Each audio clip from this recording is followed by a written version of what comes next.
Hi, Paul J. Bennett, a Canadian fantasy author here with a voice that's rapidly disappearing.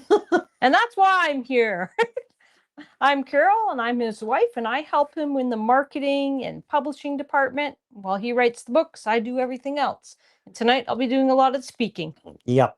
So we've got a couple of topics to pick up on that I've made a note of. And also, as usual, we'll be taking questions, and we're assisted by our tech wizard, Amanda here, who's behind the scenes. Say hi. Hi. Now, Amanda, are you able to spin the camera so people can see the books? That's not the face I want to see of our tech person. I'm trying to get the audio so I can hear it Oh, that's okay. through the computer.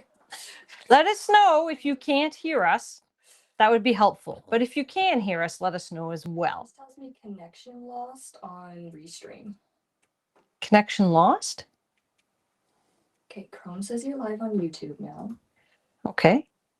So we're just doing some technical stuff. It always starts out like this. You can check to see if we're live on the camera. Yeah, it says live. And Restream says connection lost. It says oops, connection lost, reconnecting. Oh, that's not good.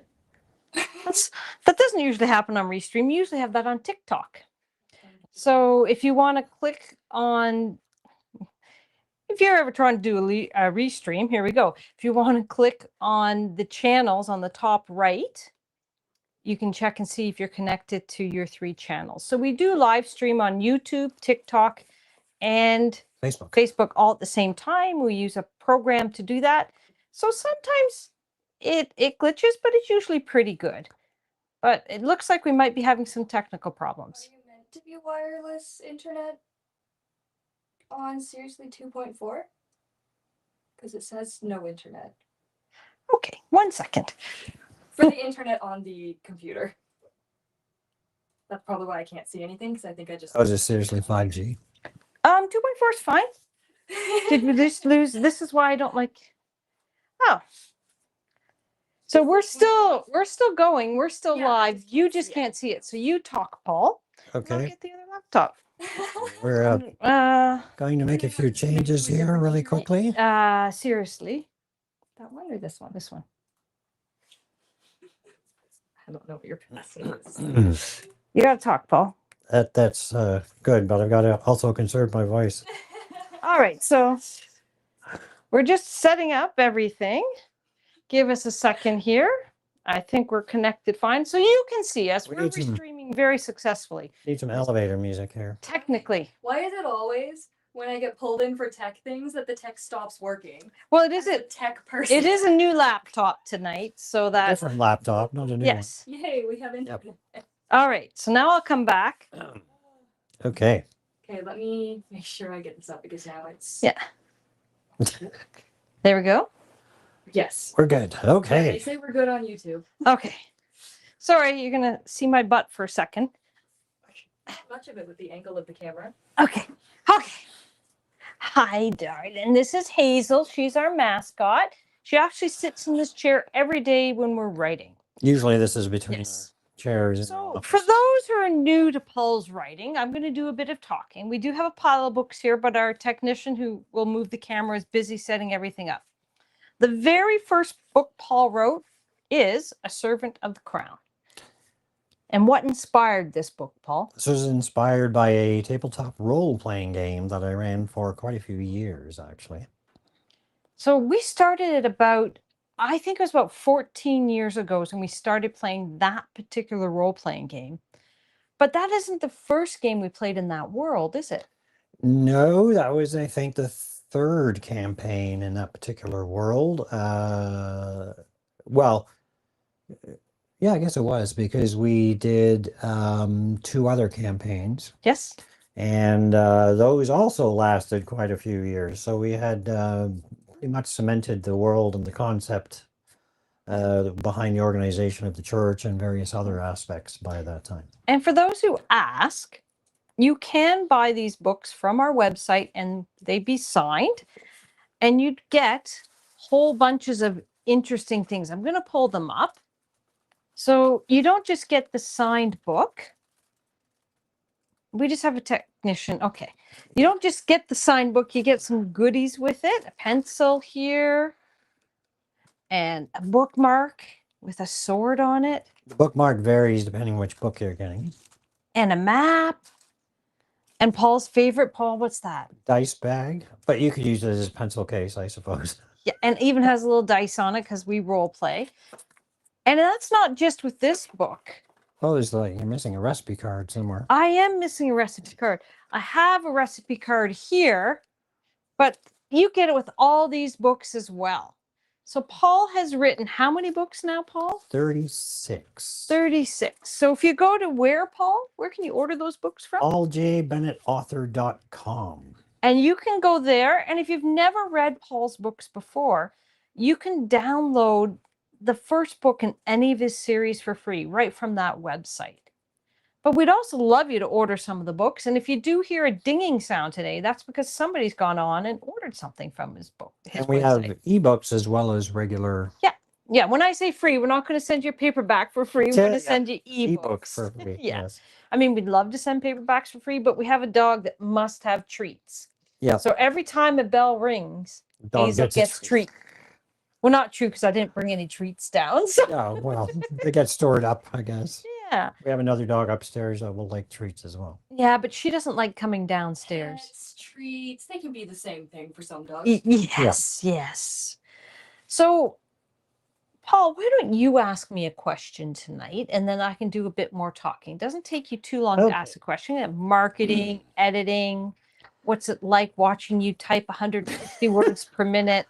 I thought it might be a good place to start by talking a little bit, since you do the editing, just to talk about the different kinds of editing Yes. that a book would generally go through. Now, our editing process is a little different, but the stages of editing True. are the same. So once an author is done their rough draft, and some authors will do some of their own editing and others will just write the first draft and then hand it off to an editor. It all depends on the particular author. The first edit a book's going to go through is a developmental edit. And what that means is they're looking for plot holes, inconsistencies. If you're writing something in a medieval event, they're looking for words or phrases that don't belong there. If you name someone Charlene and then call her Charmaine, they're looking for things like that, inconsistencies. That's the first edit, like things that just don't meet, but they're really looking, does the story work? Does it invite people in? Does it engage people? Does it keep them interested? So they're not looking for, did you spell there, right or wrong? They're looking more of a top-down view. Does it all fit together nicely? That's your first edit. The second edit is more of a line copy edit. Does this paragraph work where it is, or is it superfluous? Does it not need to be there? And it could be a whole page that is just not flowing well. That's what they do. And then they go into the third edit. Sometimes they do copy edit together. Is more line by line. Is this line flowing correctly? Are you using the word unusually and an unusually amount of times? Or amazing, or actually, are words there that shouldn't be? And then your final edit is a proofread. Because when you're editing, you make mistakes. So the proofread is usually done by a different editor. And that's what we have. I do the first 3 edits, and then we have an editor who does a line and proofread as well. And then Paul also reads it out. The whole book reads it out. And so that's our first proofread, and then we send it off to the proofreader. So that's how we do it. Question? Yes, so correct L18 could be saying that wrong, could be an L, could be an I. Says, I'm writing my first sci-fi and I'm on chapter 3. How can I make my chapter longer because my average is only 900 words per chapter? So the first thing I would suggest is don't get hung up on length of chapters. A chapter should be at least one scene. But I've read books where a chapter's been 1 or 2 pages and that's it, and others where it's been many, many pages. So don't get too caught up in the word count. Think more in terms of, is it a complete scene? If you have, obviously I don't know what the story is about, but let's say you have a scene where, I don't know, the crew of a starship is meeting just before they head out, to take up their positions on the bridge or something, then it's probably going to be a shorter scene. But as long as that scene is complete, you're good to go. And the other thing to realize, write the first draft. It will not be publishable as a first draft. If it's 900 words and that's the story you're telling, that's fine. Then when you go through and do the second draft, you're going to see, oh, I could expand upon this and expand upon that. You don't have to do everything in your first draft. Get those words down. I would also suggest, presuming you're doing this on a computer, one of the nice things about writing in an electronic format is you could be later in the story, like you could be chapter 10, and you think, oh, if only I'd set this up properly. Well, you can. You can go back and you can Yeah. make changes and add stuff in to sort of, predict what's coming, or sort of do some, what we like to call foreshadowing or something of that nature. Now, I'm just going to put a caveat in here that has nothing to do with what Paul's talking about. We are streaming live on 3 different social medias: YouTube, Facebook, and TikTok. We have been finding that TikTok kicks us off about every 15 minutes. You'll notice us moving the camera a bit tonight. We're trying to see if we're a little more active. If it won't, but if you do get booted off TikTok, it'll be restarted within about 30 seconds. So we're going to move the camera. Active. Action. But no, again, these are all the books that Paul's written. If anybody's curious, there you go. So we're just trying to move that camera around to see, and moving ourselves. We stay pretty stationary. That might not be our best bet, but we're just trying to do some different things tonight.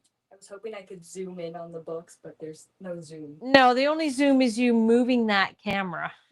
Yeah, I know it's a bit disappointing. Even if you stream directly on TikTok, you can't zoom in. It's a bit annoying. Yeah. I mean, you can just pick the camera off and do whatever you want. That's fine too. No, seriously, I'd rather not mess with it too much, because you've got. that's okay. It's also got to type stuff on the. Yeah. We do have a question. Yep. We have an answer. Let's see if they match. 27. Now, it could be Louis or Louis Alexander. Have you ever doubted your writing? How did you resolve it? And how do you handle demanding Criticism. Constructive criticism. I was trying to think of what the plural was. Yeah. Criticism. So, yeah, when I first started, they call it imposter syndrome, right? You never feel like anything's good enough. You're not sure that other people are going to like it. It's great to have someone that's on your side, that's rooting for you. Thankfully, I have I'm two. on your side. I'm rooting for you. And yeah, the first time I released the book, we got a blistering review, which was very hard to take. It resulted in me making some changes to the book. Yeah. But it's a learning process. And in the end, in the beginning, I should say, in the beginning, 1 or 2 harsh reviews can be really Devastating. But when you've been out for a while and you've got more reviews, 1 or 2 bad ones isn't, It's still devastating. it still can be. Who reads your reviews, Paul? Yeah, you do. Yeah. So you have someone else read the reviews and Reviews. just give you the good ones. Yeah. That's the best way to go. And you have to realize there's going to be people that, don't like your book. Then your book's simply not for them. You have to try to find your audience. So let me talk a little bit about reviews and why it's important to get 1 and 2 star reviews. Because honestly, you don't want someone reading your book who doesn't like it. You want them to look at the reviews and say, "Oh, I'm not interested in an old soldier. That doesn't interest me at all." Great. They're not going to read your book. They won't end up leaving you a bad review. So bad reviews, or 1 or 2 stars, not necessarily bad, actually help sell your book.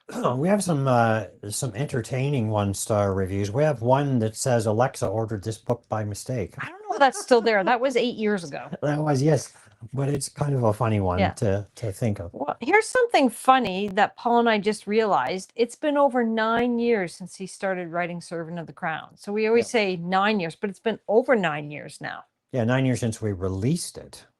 But not quite 9 years. Not since quite. we- yeah, but But 9 yeah, it years. started before that. Yeah. So What do you need to do to celebrate 10 years? Finish the series. yeah. That's Well, happening in 2 months. The finishing. Special edition. So that is actually an interesting question. That is the goal for this year, is to do hardcover special To editions. start. To start, yeah. Yeah, we won't get them all done. That's a lot Yeah, of books. so we've to talked do. about a Kickstarter, but we're not sure we want to go that route. We'd rather sell them through our website. And we'll be honest, that means we don't have to give any to Kickstarter. Everybody you bring on board to sell your books gets a part of them. So it is tough sometimes to always be giving up portions and portions and portions, especially with paperbacks and hardcovers. There's a lot that goes into the book itself, the cost of the book. So every person you give a part to means less for the author. Yeah, the percentages start dropping. very quickly. significantly, So Do we have another question? We have a couple of comments Okay. in every direction now. John A. Douglas says, that's why the first draft I call the toilet draft. That's where it belongs at that point. Yes. Yes. I would agree with that. Paul's a great storyteller, but there's a lot of editing. And it's because you can write a book one of two ways. You can write slow and steady and get it perfect. Or you can just get the story down and rely on your editor to help polish it. And that's the route we go. So he's often asked on social media, how can he write so fast? You know, it takes years to write and edit and things like that. And the reason being is Paul does the writing and I do the editing. He doesn't go back and input the edits. I do all of that. So it's more of a writing partnership. I know his voice. I know what needs to be tweaked. So he can get back to writing. I have no interest in writing. I love editing. another important aspect is we literally sit right beside each other. Yeah. So the editing and the feedback is immediate. Yes. Instead of sending it off to an editor, waiting for Yeah. a month or two, and then having to get a ton of changes as well. Yeah. And we did try the traditional way of editing, whereby I would edit and he would get back a document that had so many markups on yeah. it. It was too hard for him. It was devastating. So it's just much easier for me to deal with that. And you've got to realize it's hard to have someone look at something you've poured your soul into and say, not good enough. But that's not what they're saying. They're saying, let's make it better. Let's take this diamond in the rough and make it the most beautiful diamond ever. And that's all an editor's doing, is they're building you up even more and taking it out of the toilet, as John said. Mush says, aw, is that Tempest? Aww. This would be a lot larger. Micro-tempest. Micro tempest. It's funny. We've had Hazel with us for 2.5 years, but whenever Paul writes a scene with a dog, he does base it on our dog. So our dog Tilly, who's upstairs, and if you get our newsletter, you know that you'll see the picture of Tilly every time. It's a picture of Tilly and Hazel. A miniature, yeah. She's more of a hunting dog. And so he uses some of her mannerisms in his stories. In the Call of Magic, Fang, who's actually a wolf. Yes, a lot of, Tilly. Fang's his behavior is based on Tilly. Yes. And we're sorry to everybody who doesn't like it when a dog dies in a book. Because in Servant of Crown, a dog does die. Not Tempest, but You need to put it on that website. I know, I know, but still read it. It is sad. It is very sad, but okay. You get more good dog content later. Yeah, you get. Kind of funny actually, because people can die all over the place. Yeah. As soon as it's an animal, it's a different story. Yeah. Well, I mean, like John Wick is a good example, right? Yeah. All right. All these people, no problem, but the dog dies, that's it. Yeah. He's going. Yeah, that's my dog. Yeah. Okay. How's TikTok doing? Because it's been about 15 minutes. It's good. Well, do we need to swing over and look at the books again? I did just like 2 minutes ago. Okay. Yeah. So maybe that's what it is. Well, I could do like a 3D thing. No, nope, I can't. You have more The dog's questions. annoying. Okay. Catch. Chris Ruby 5251 asks, how do you come up with character names? Do you ever use the names of people in your lives like relatives and friends? No. I pick names. I don't consciously name them after anybody. Yeah. Well, I shouldn't say that. I might pick a name from history. Yeah. I actually did name one character after my father. There's a knight called Sir Harold. In, You didn't know that. in Sword of the Crown, actually. Oh. He actually trains Beverly how to become a proper knight. So I thought it would be kind of nice to do an homage to my father. So yeah, I used his name. Other than that, the internet's a great source. Yeah. Or we just make up names. Or you use William Or again. use- Again. Not Again. anymore. No. No. Well, there's William, there's Wilhelm, there's Willam. So the first draft of Servant of the Crown, it was my first time editing. Servant of the Crown. My first time editing. I didn't catch the names. And so I don't know how I caught. I think I was editing the second book, and we're talking about the names of the secondary minor characters, not not so secondary. Just character names in general. Yeah, no, we're just telling the story of William. And I found out that he'd used the name William 13 times for 13 different characters. So yeah, that was before we had a paperback of it. So I must have caught it pretty early. So then I made him go through and take out, I think had to take out 10 of the Williams, but I couldn't do it because 3 were major characters. It's Because interesting. the tutor was William.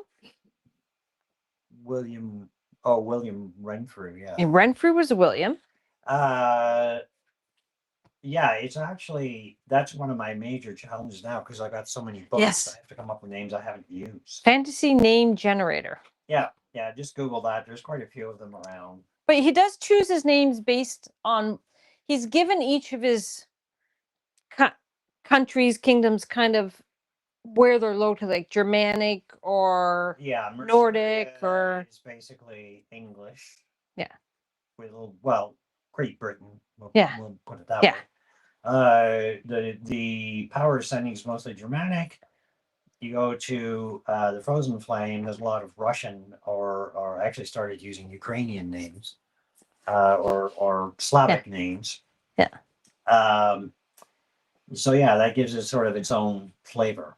If you saw me checking my socks, it's because last week someone said I had filthy socks, but in fact they were brand new, so I think they were just being mean. They were beige, but these. Because you have a dark colored dog. I don't know. This is a little awkward today, but we're doing fine. We're doing fine. Okay. Lots of questions. Okay, so we'll go faster. Or not. Sorry, I'm going through them because there's more coming in. When you first started writing, how did you find an editor? Once you went past your editing. How did we find our editor?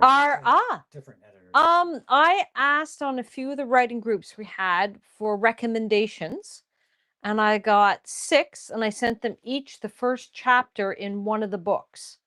So in one of these books, I'm going to say the editor we have now came aboard, I don't know, I think she was book 17 or 18.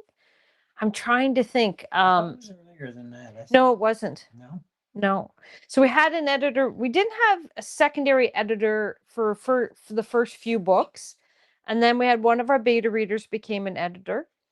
And then I do think Paula proofreader has been with us probably 5.5 years. So I think she came around Flames. Yeah, I think you're right. And so we just asked other authors. Great way if you're looking for Facebook groups to go to. Successful Indie Author or 20 Books to 50K are great places. Or it's still called 20 Books to 50K? That one is, yeah. But the event they do is now Author Nation. Oh, okay. And then there's another one called Indie Fantasy Authors, IFA. All fantastic. And everybody's fantastic on there, and they'll help you. And they'll tell you who they use. And so what I'm saying is I gave 6 different editors the first chapter. I should point out something I was just reading, actually. When you're looking for an editor, make sure they do your genre. Yes. Like, don't send your sci-fi story to a fantasy editor. Well, unless they also do sci-fi. Actually, military fantasy. So what kind of editing they're doing. Our editor doesn't normally do fantasy, so I find it very helpful. I know you're saying that, but I find it very helpful. She's more about the written word than the story. I don't need her for the story. I need her for the words. Right. Your developmental editor needs to do your genre. Yeah, and that's Yeah. really like we're kind of the exception because you do all the other stuff. So for Yeah. final edit, Yeah. it's not as important, but certainly for Yeah, developmental stuff, you definitely, need- definitely. And it's funny, we're not the only couple that is a writing couple. We actually know someone in our town who he's a fantasy author and she's the editor. Yep. He writes and she does everything else. That's Yep. how they say it. And it works because lean into your abilities. If you're an author, you don't have to do everything. Find people to help you do it. You're not in it alone.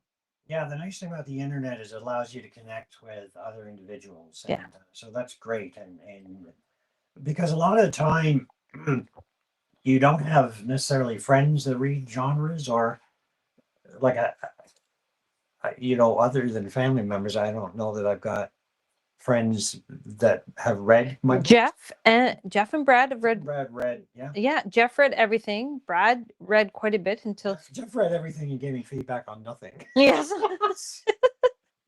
That's okay. I think at this point there's just so many books, it's hard to keep up with. So here we did so if you look at all these books here, we had one of our super fans, David.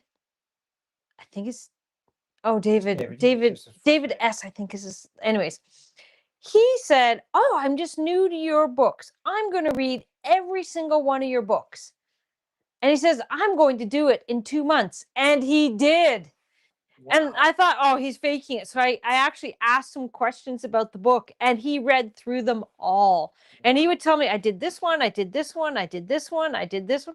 And he went through them all. So we did a challenge on one of our videos and asked people. And he goes, it's possible. Because we said, can you get the whole Heir to the Crown series read before the last book comes yeah. out? And David says, yes. And he says, and I'm going to do it again. So he's going to reread them all. Wow. David comes to some of our lives, so it's quite funny.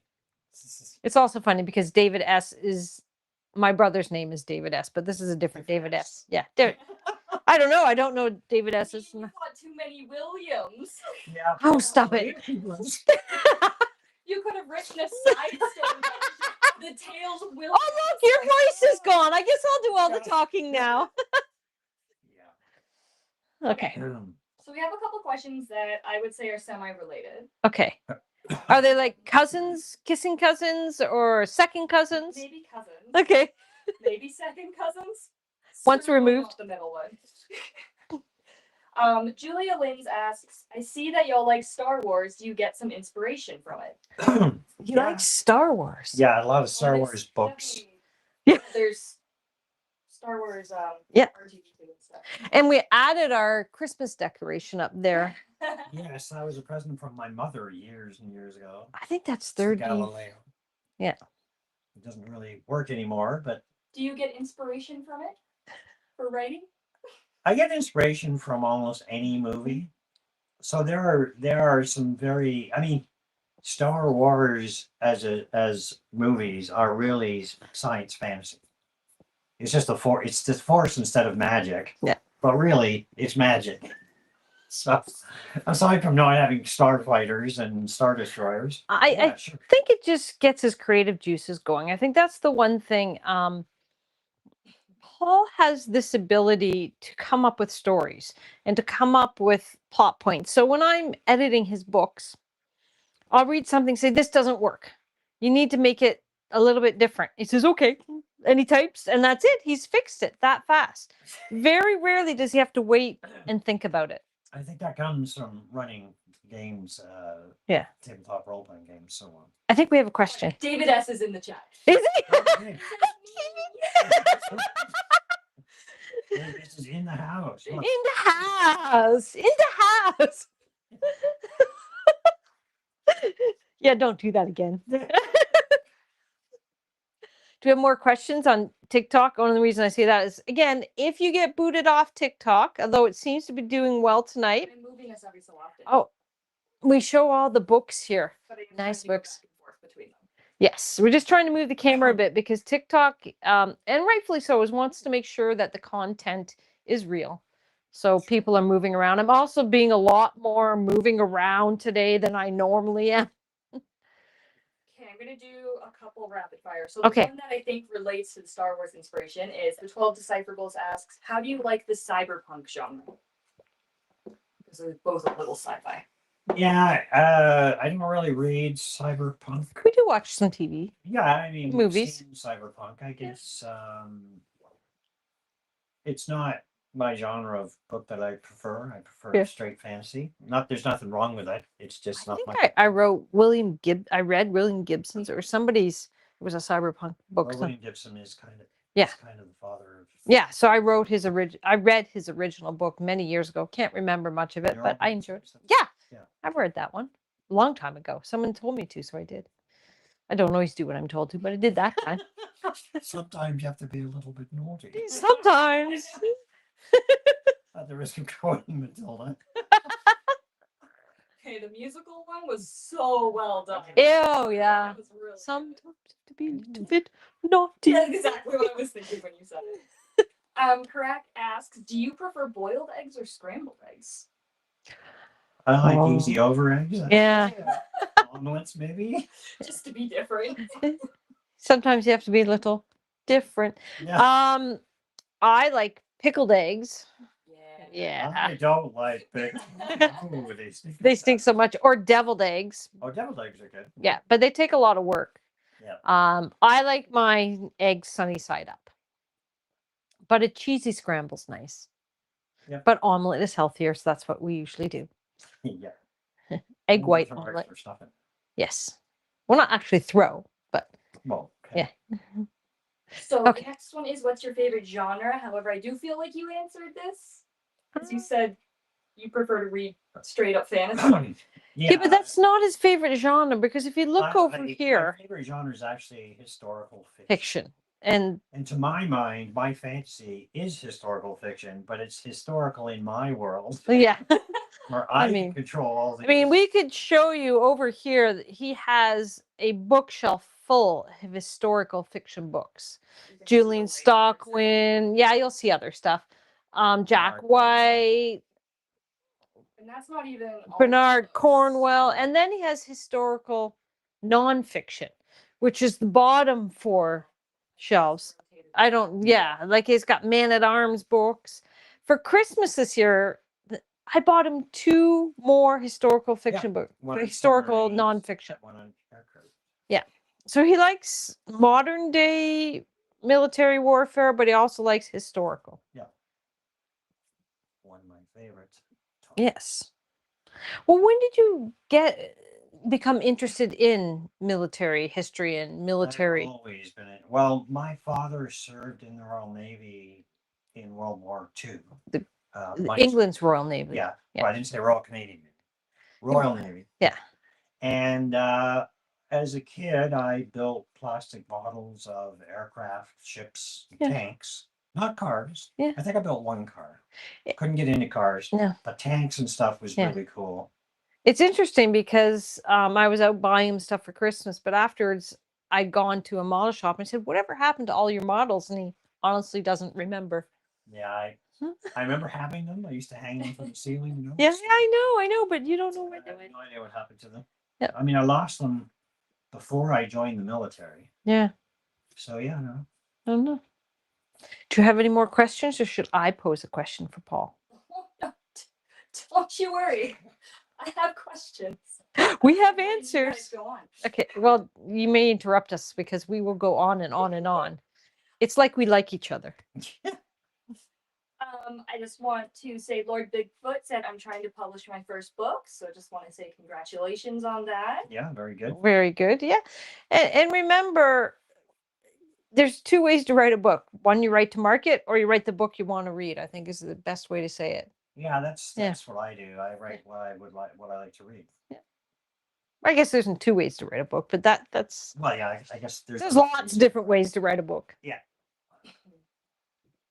And then, sorry if I pronounce anything wrong. So just say the first part of their name. Bennett. Yeah, just I don't do the numbers and everything. I just No, I don't, but you know, Khalid? sometimes names I'm Oh. not entirely sure whether it's like Khalid, Khalid, I'm Okay. sure they'll be okay with it. Asks, what's better, the Hobbit trilogy or the Lord of the Rings trilogy? I'm assuming they might mean movies. The At movies? this point to The mention movies. trilogy. Wasn't The Hobbit 2 books? The Hobbit is one movies, small one book. No, wasn't The Hobbit 2 Three movies? movies. It was 3 movies. 3 movies. They Now- took that skinny book and made it. 3 Having said movies. that, I think we have it. I really love the way they did Smog, and the Battle of the Five Armies at the end was amazing. But yeah, Lord of the Rings is a better trilogy. You prefer it. Yeah, Yes. well, it's a bigger story. Yeah.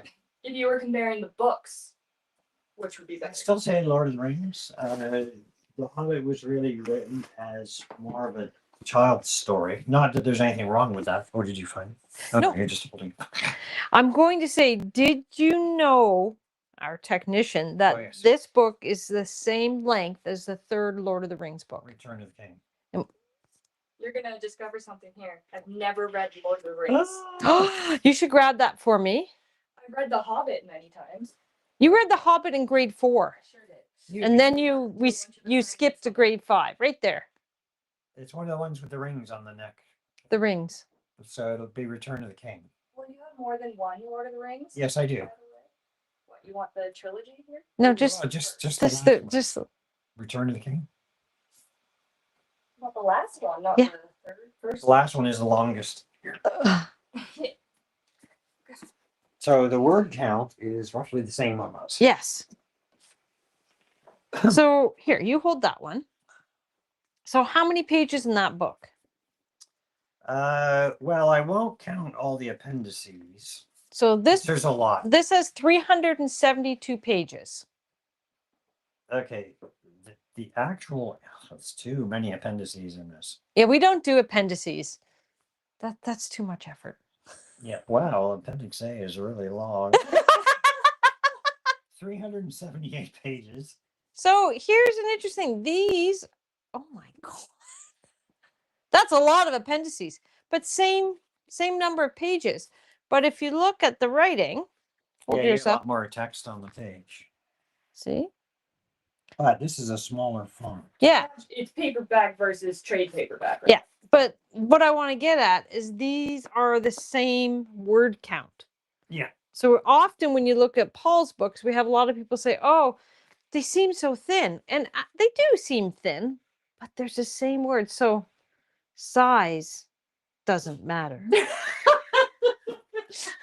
Sometimes you have to be a little naughty.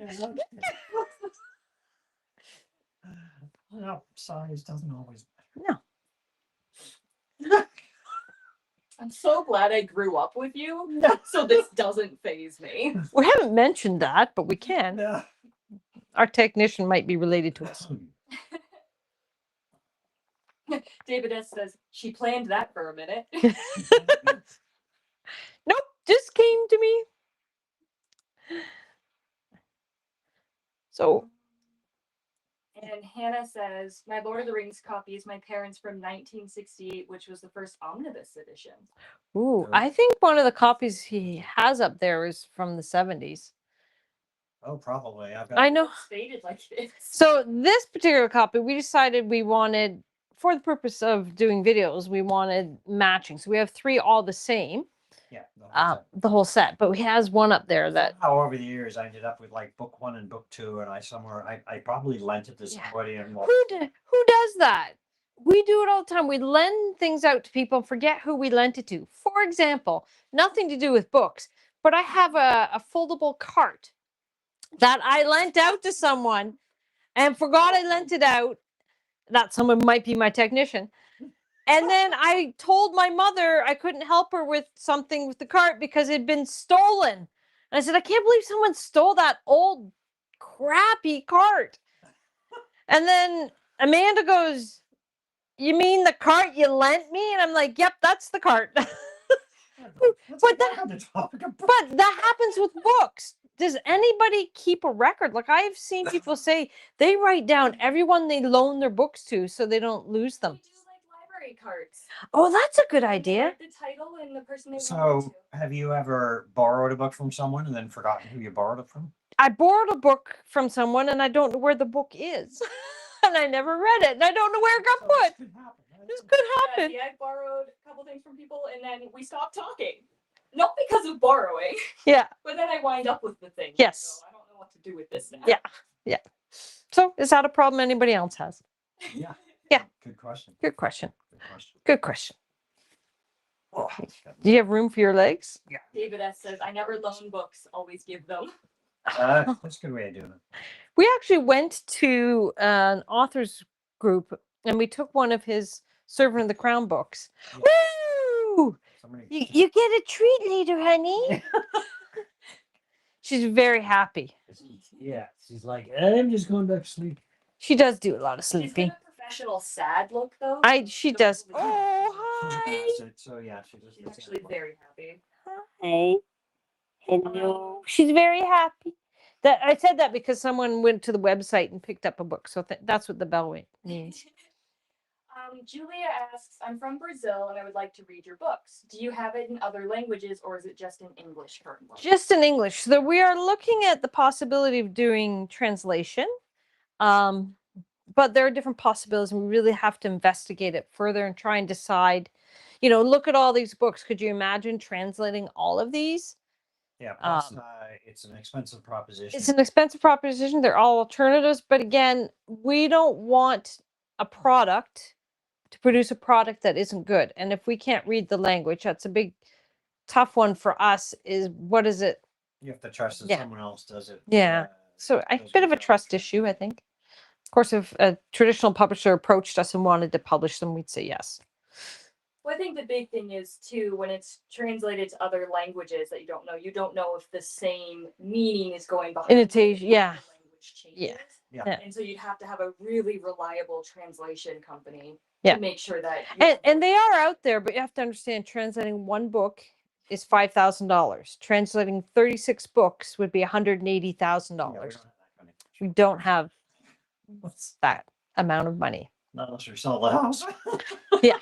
And we love our readers, but not that much. We really like living in our house. Yeah.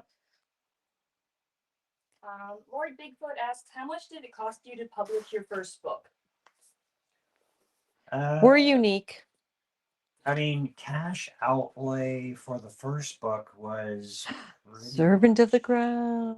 Other than the editor, I think that's the only cost. There was no cost. There was no cost. There was no cost because no, that's not true. $400 because we did hire another one of our daughters to do the cover. Now this is not the original cover.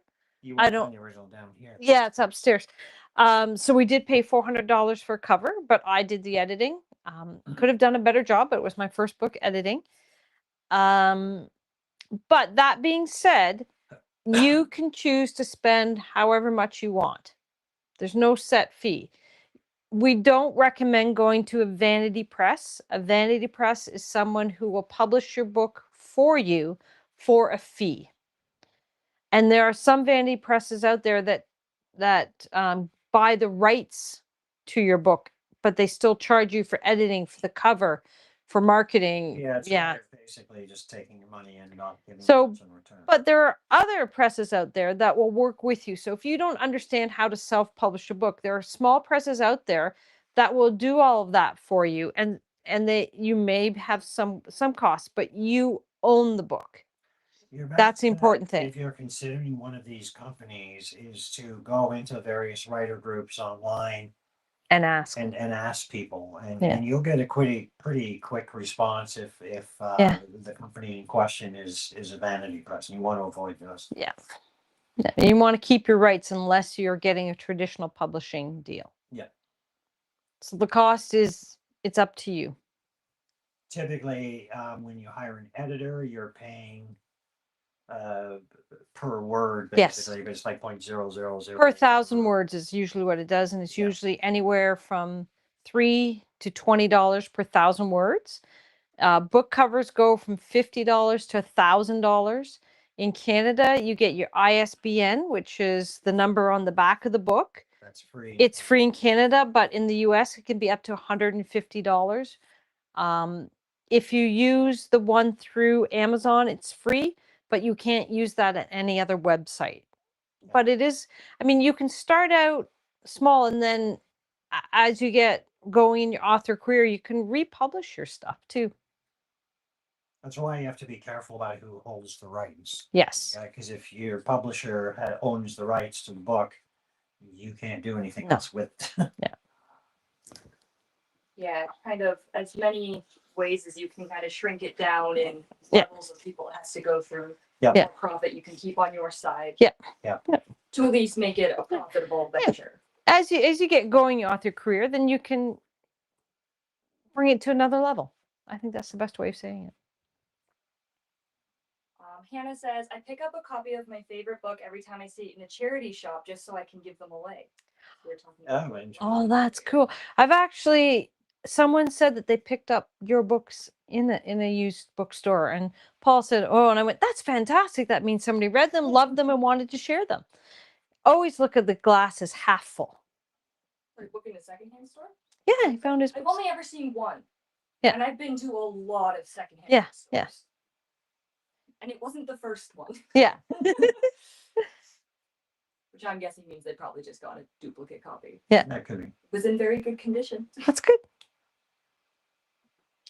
We should put some into the little libraries. Does anybody have little libraries in their neighborhood? We have one right across from us. So it's just, it's a neighborhood. We have like 3 of them. yeah, it's just a box about this big, and people put books in there, and you share, take a book, put a book back. It's Yeah. such a cool concept. Whenever you do your cozy fantasy, you should put one in there. Yes.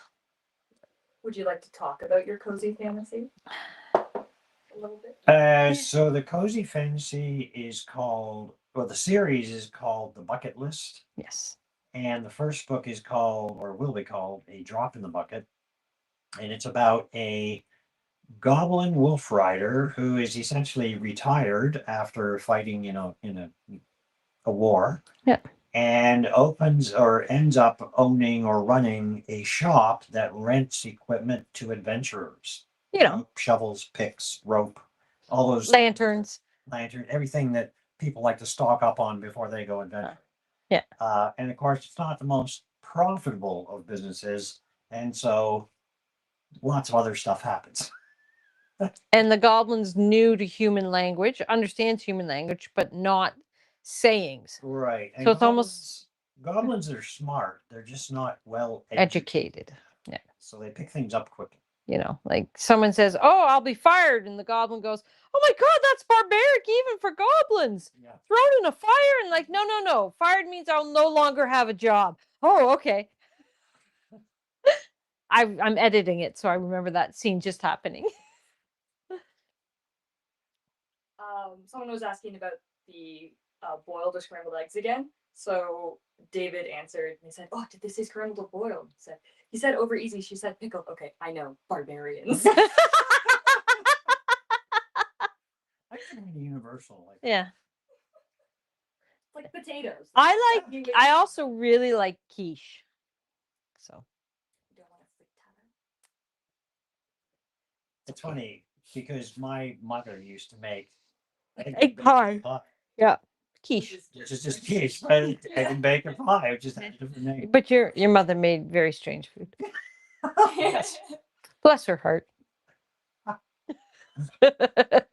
Birch says, I just picked up the first book, Servant of the Crown, on Kindle for free. Yes. Yes, that's right. You can go to Paul's website, pauljbennettauthor.com, and you can pick up any of the first books or the prequels in any of the series for free. Yep. So that includes Ashes, which is I have Ashes here. Yeah. And Temple Knight. Free.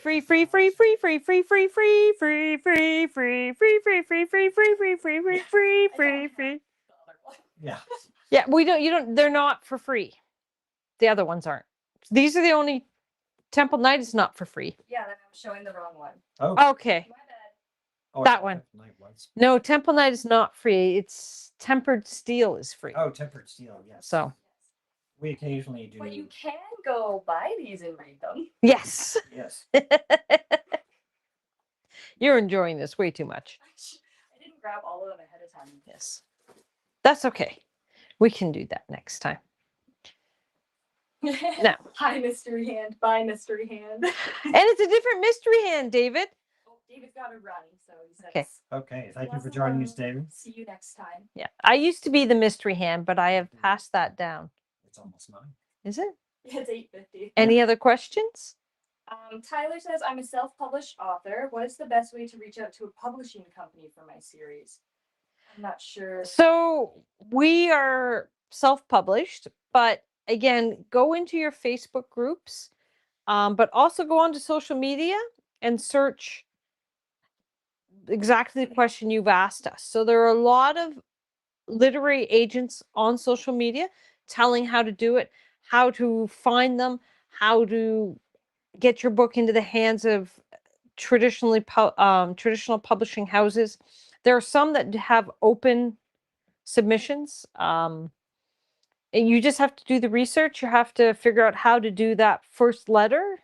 So submission letter, you really have to grab the literary agent, and you're submitting to a literary agent. And then the literary agent takes it to the publishing house. Do your research on the publishing companies. Don't just No. assume that just because they say Yeah. they're a publishing company, you got to So- make sure they're legit. so They're not. Generally speaking, you don't submit directly to one of the traditional 5 publishing houses. You have to find an editor or a literary agent who will then speak on your behalf, and they take it to the publishing house. So there's very few publishing houses open to submission. And actually not all literary agents are open to submission. And you need to check that literary agent and make sure that they're familiar with your genre and they're open for your genre. So there's a lot of work.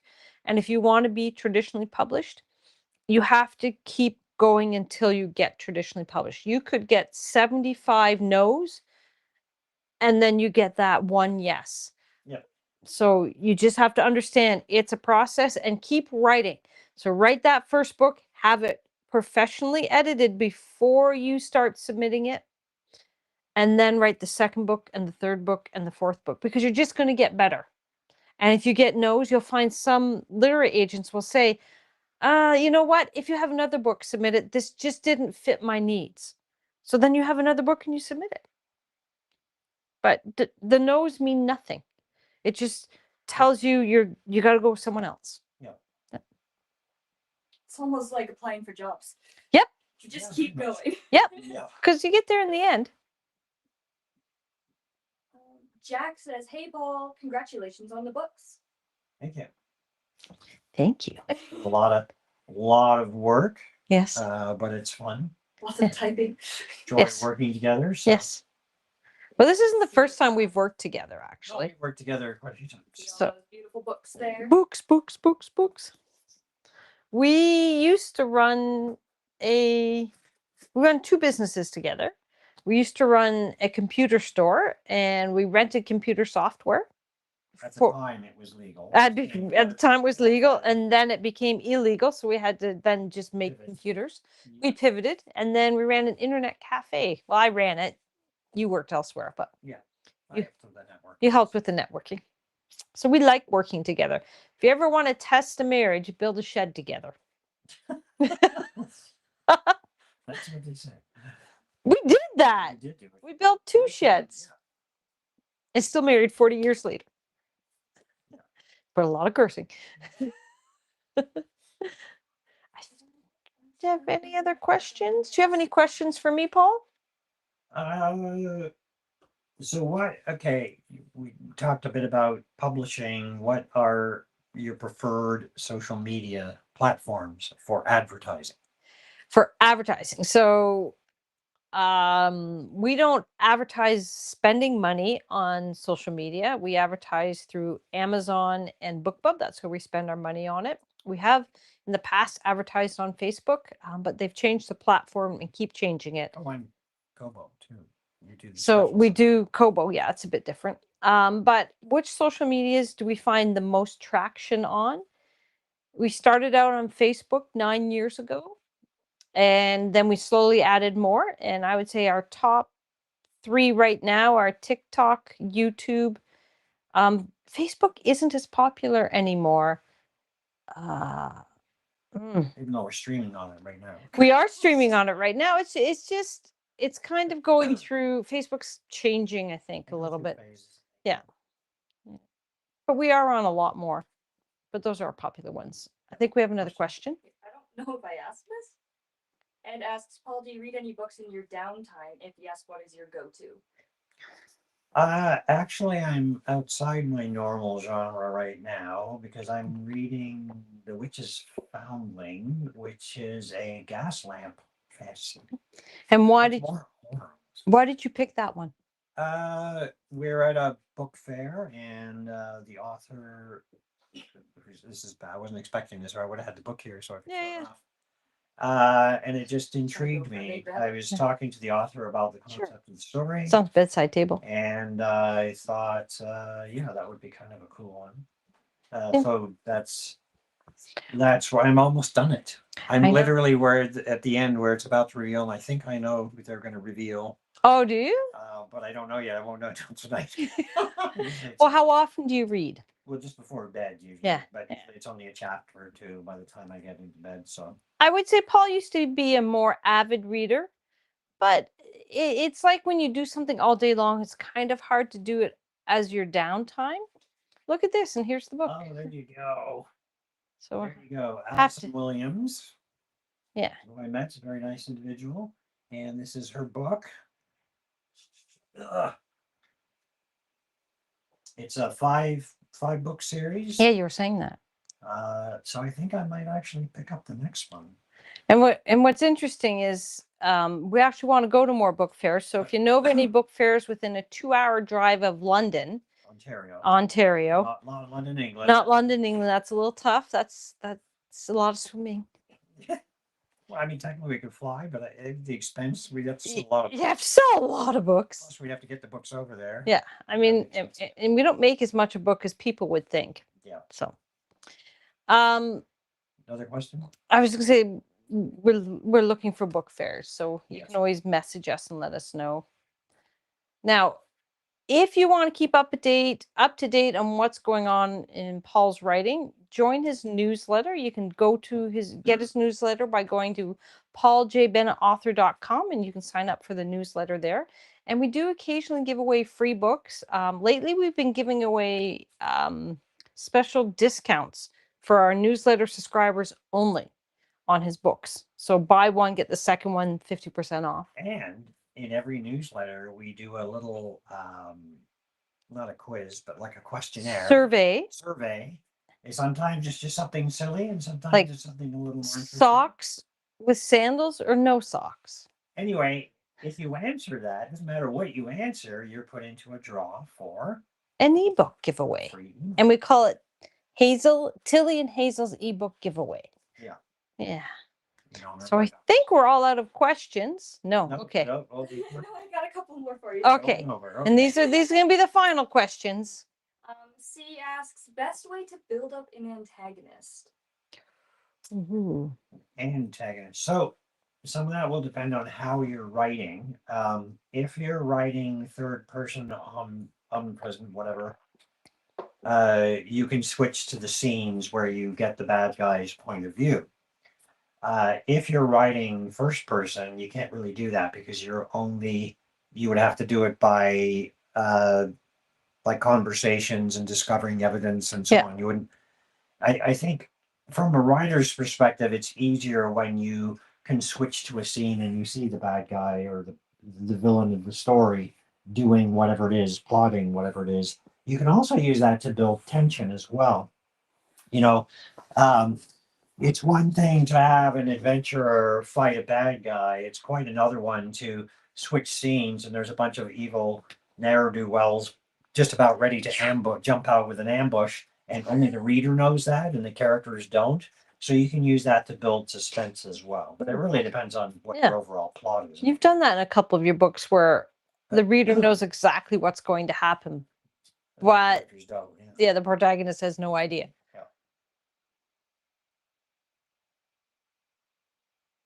I'm sure. Moving. We're moving. It's not your imagination. I don't know if I respond because we've gone through so many. Tyler said, I appreciate the feedback. I hope to read as many books as you someday, even if it takes years. Well, this took years. I think Like- 9 years of work. This is more than More nine than 9 years. years. More than 9 years. Oh my God, it's so weird saying that. That's amazing. That's quite an accomplishment. Well, it helps being able to type really fast. Yeah, he does get asked. I think that's one of the most frustrating comments on social media is, quality over quantity. And why do people think you can't have both? I don't understand that.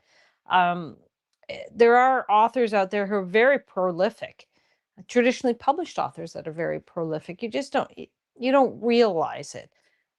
But it is because he writes so fast. He writes 3,000 words a day. Yeah. Usually in less than 4 hours. Yeah. Yeah. Usually 2,000 in the morning. Yeah. And then the whole afternoon is maybe 1,000. Yes. And then I peter off around 4:30. Yeah, it gets tired. He's fueled by tea. He drinks 4 cups of tea a day. Yeah. It's the British in you.